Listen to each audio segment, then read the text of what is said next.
Hello and share. This is week 7 of the Pagan YouTube challenge.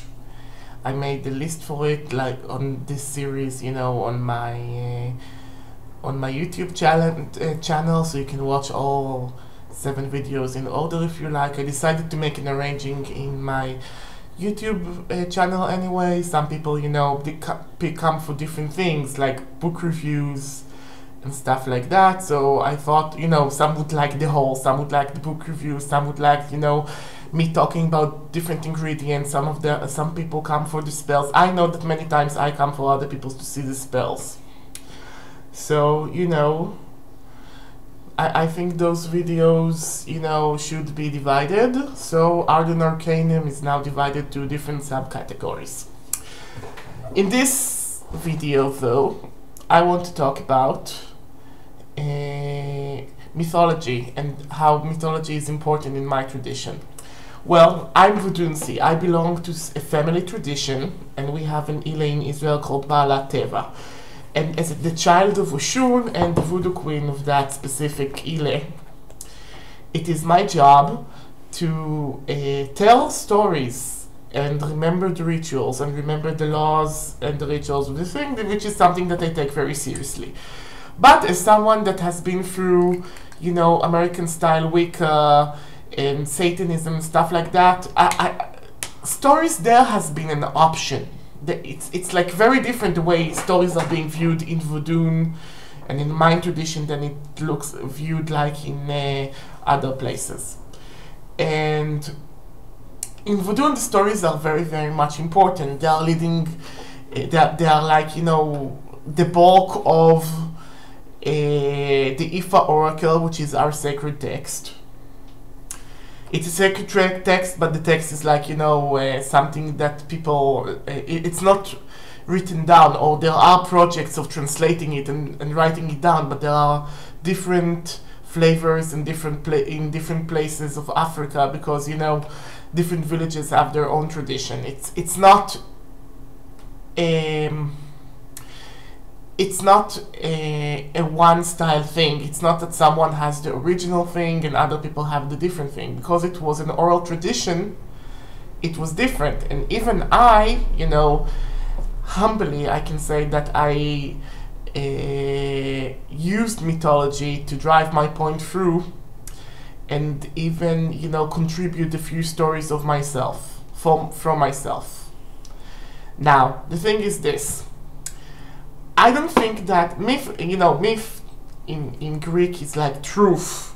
It happened. It's like, it was like their vision of spiritual history. I think that in Voodoo we see, even though myth could contain some seed of historical truth, we see this as something that shows a higher truth. We see this as something that teaches us different patterns of things happening in nature.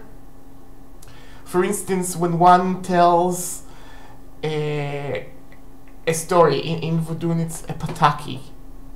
When one tells a pataki about a certain orisha, a certain force of nature, we are teaching the people with us what that force of nature could do and how it looks like and how it works. So when we are like telling a pataki, we are trying to, for instance, a pataki about Shango many times would be about doing the honorable, respectable thing, because Shango had its moments of being corrupt and learned its lesson by having his old village turning on him, for instance. Okay? And it's not just the lesson, other stories could actually, other patakis could actually teach you how to cast certain spells. For instance, Osanin, which is one of my closest and most favorite orishas, is the orishas of plants and herbs and all herbal magic.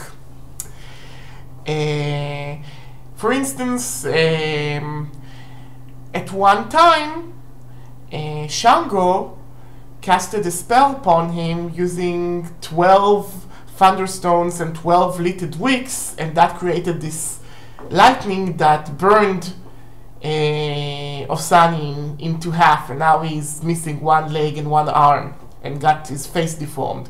So it could teach you about the ingredients of spells, it could teach you about medicine, it could teach you about many, many things. And it's extremely important in my tradition to remember the stories, and I'm finding myself telling those stories. And I translated about 50 of those stories to Hebrew in my blog. And those are mostly not visited. Those things, nobody is really looking in those stories. This is something I did for the future, for, you know, Ila's grandchildren and children, so they could have some resources in Hebrew, even though, you know, everybody is bilingual. And there are many, many books on these subjects. I've brought a few. I've brought just a few. And the reason why is because Santeria, our sister religion, is like, you know, putting stuff in writing, which is very good for us. Okay? So, for instance, we have this Dilogun, Tales of the Natural World, How the Moon Fooled the Sun, and other Santeria stories. Each Orisha has their own little pamphlets. Those are two series, one by Awofa Lokun Fatumbi. I'm sorry, I'm having difficulty pronouncing the names. Okay, this one about Ochosi, Orisha of the Hunt and Justice and Truth. And this one is by Babaro Canires. I'm sorry if I'm reading the names wrong. And also the Dilogun, which is a divination system using 16 shells, that is basically is an abbreviated form of the Ifa Oracle. But the Ifa Oracle, unlike the Dilogun, okay, is has more chapters in it that some are not being taught to Dilogun initiates. And it has stricter rules, and you know, you start learning this when you're 4, and you get initiated, and you know, this is like the highest thing in our religion, and this is one of my favorite ones. 16 mythological stories of Ifa. If you want to get one book, get this one. Okay, it's really my favorite one. So I have many more. I have many more books, but I just brought those like as example to how important the bulk of this literature is in our Ile, and how we are learning about many things. Some of them are like, you know, the nature of the divine, but some of them are like, you know, some of them can be like, seem something foolish, like how to wipe your ass. Yes, and it seems foolish, but you know, in Voodoo we see the importance of the smallest things and the bigger things. And learning how to cope with those in a way that allows us to change reality and understand how nature works for us. Well, this is my my Pagan YouTube challenge for this week. Goodbye, Nashe.